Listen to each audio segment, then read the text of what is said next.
8 లాభాల గురించి ఇవాల్టి కథ. ఒక ఊళ్ళో ఒక నల్ల రంగు కుక్క ఉండేది. ఆ కుక్క భోజనం కోసం ఊరిలోని ప్రతి సందు, ప్రతి ఇల్లు తిరిగి భోజనం కోసం వెతుక్కునేది. చాలాసార్లు పాడైపోయిన, తినడానికి వీలు లేని భోజనం తిని కడుపు నింపుకునేది. కాని రాత్రిళ్ళు మాత్రం ఎంతో నిజాయితీగా దొంగల నుండి, అడవి జంతువుల నుండి ఊరిని కాపాడాలని ప్రయత్నించేది. ఆ ఊరిలో ఉన్న గురువుగారి దగ్గరికి వెళ్లి, స్వామి, ఈ కుక్క జీవితం జీవించడం చాలా కష్టంగా ఉంది. ఇది మేము చేసిన పాపమా, మాకు లభించిన వరమా అని అంటుంది.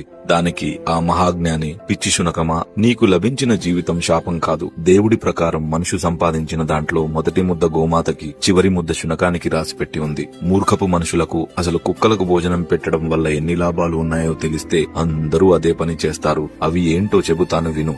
మొదటిది, కుక్క తనకు భోజనం పెట్టిన వారిని దైవంగా భావిస్తుంది కాబట్టి మనిషి వడ్డించింది ప్రసాదంగా తిని తృప్తిగా దీవిస్తుంది. రెండవది, శునకం కాలభైరవుని రూపం కాబట్టి శునకాన్ని